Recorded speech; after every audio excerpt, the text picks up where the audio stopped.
YouTube, I'm back with another video. Today's video is just an update on the IVF process, just because the last video was kind of like a cliffhanger. I never really gave any more information as to what exactly happened after I transferred those 2 embryos. So here it is.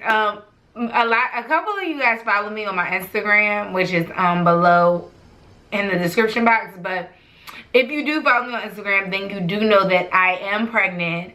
I transferred those 2 embryos and 1 stuck, so it is a single pregnancy.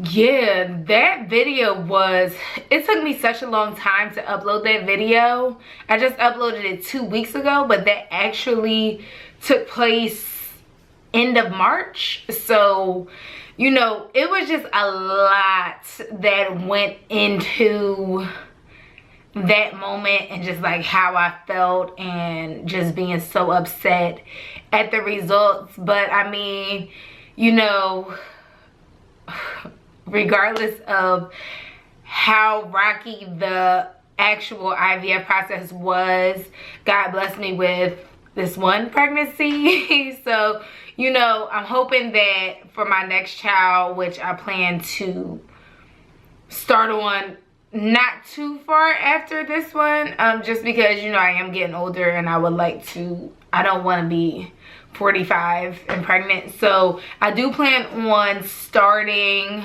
on my next child soon, but let me just get through this pregnancy first. But yeah, it was just, I'm hoping that the next time I can go naturally, but God blessed me with this 1 pregnancy. So I'm just going to give you guys a quick update. Today I am 19 weeks, so you guys have missed a lot that happened in the first trimester, and so I'm going to try to briefly just give like a first trimester update of what happened. And it was a lot. It was a lot, and it was just like, you know, you kind of want to wait until after the first trimester because your risk of miscarriage is lower. And then there was just like a lot that happened in between there. So, okay. All right. Let's start off with after the transfer.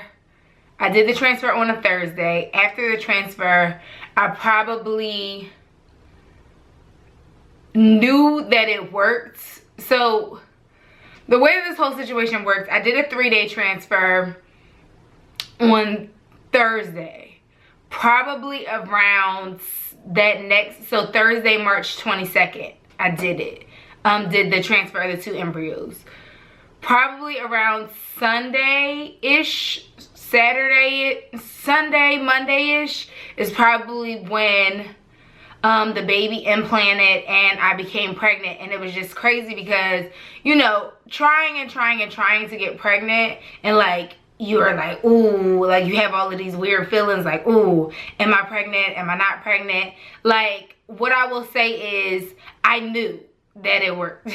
Like, probably like Tuesday or Wednesday, it was just like, I don't know, it's just this internal feeling.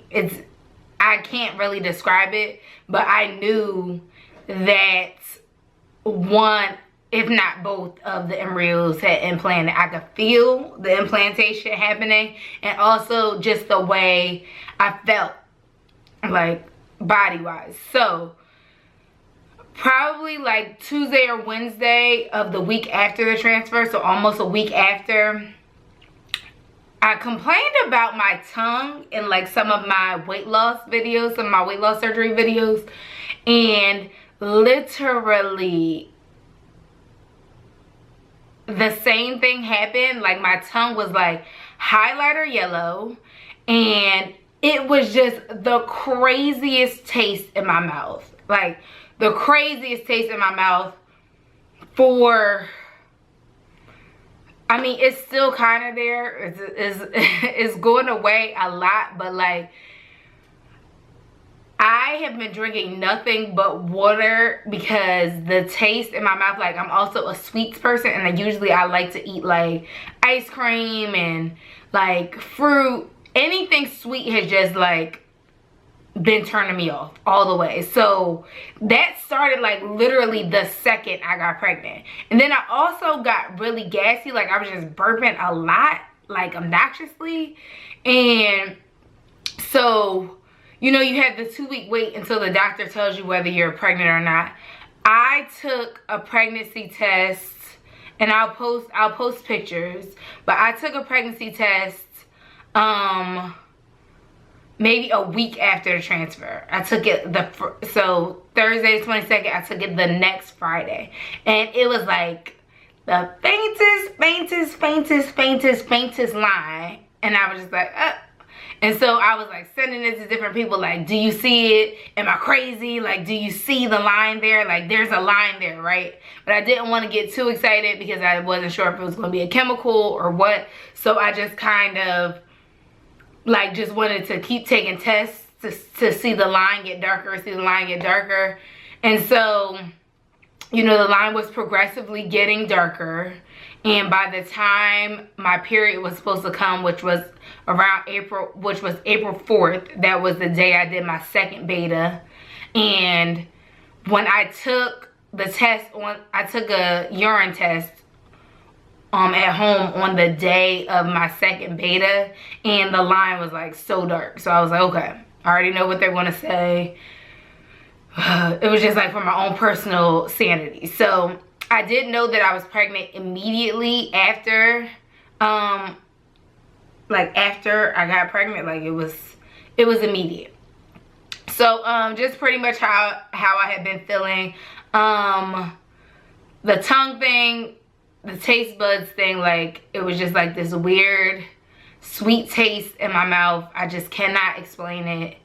It is still there. It's fainter than it was, but it was just horrible. I was extremely nauseous, and I'm not sure if the progesterone suppositories that I had to do up until week 10, I think I had to. It might have been week 8. I stopped doing the suppositories after week 8, and then I switched to oral progesterone.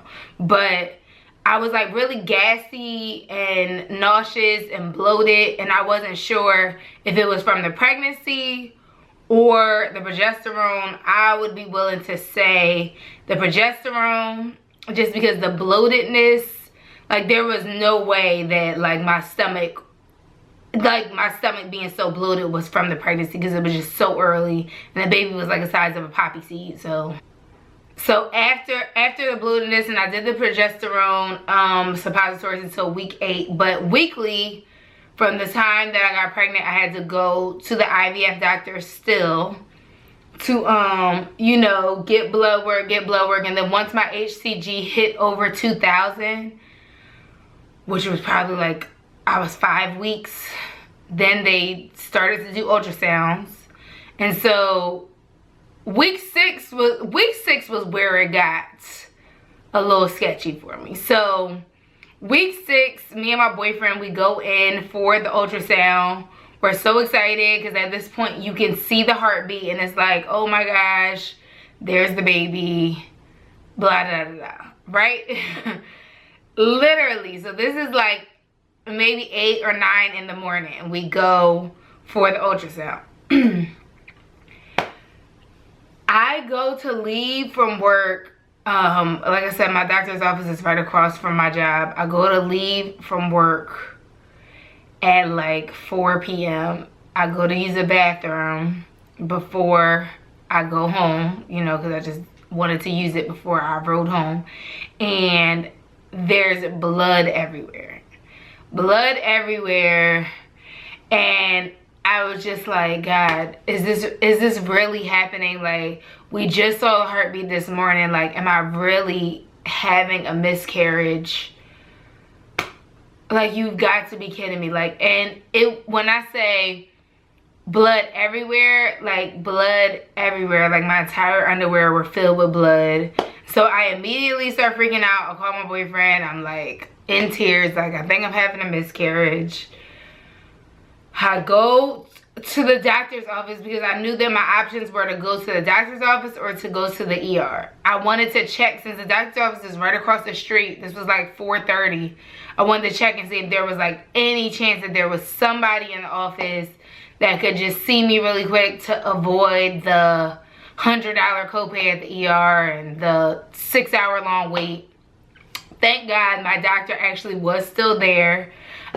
He did an ultrasound and he's just like, the baby's fine, which was, I want to say it was a relief, but I don't know. I don't know if it was a relief because, like, I feel like I got more emotional after he told me the baby was fine, and I really can't explain it.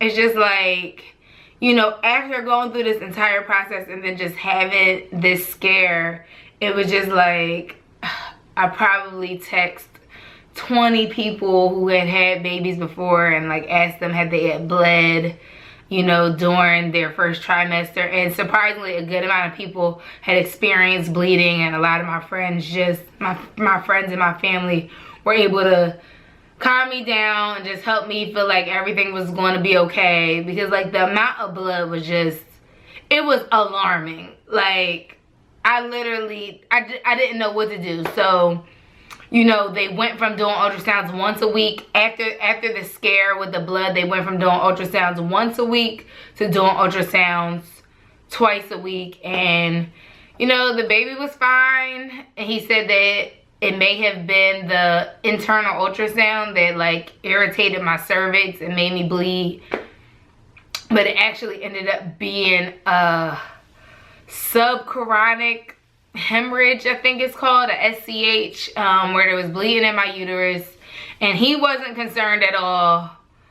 And the hemorrhage ended up clearing after, like, by week 7, week 8.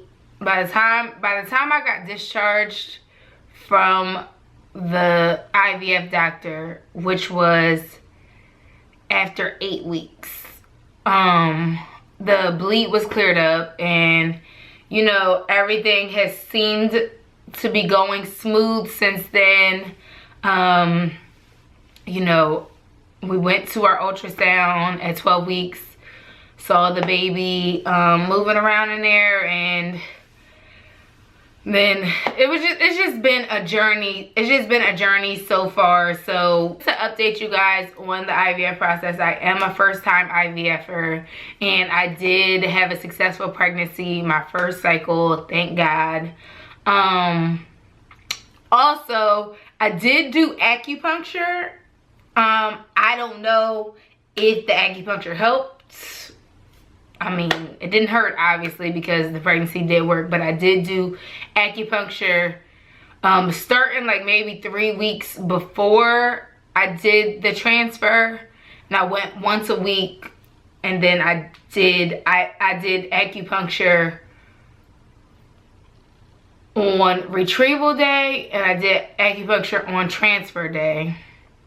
And yeah, so that's something else that you can research and just see if that's for you. But yes, it did work on the first cycle for me, thank God. I'll try to do more updates now that I've actually let the cat out the bag that that it did work. So yeah, if you guys have any questions about the whole entire journey, the whole entire process, my information is below. Leave a comment, like this video, and subscribe to the channel for more updates. I'm going to bring you guys along this whole entire pregnancy journey and after. So yeah, thank you guys for watching, and I will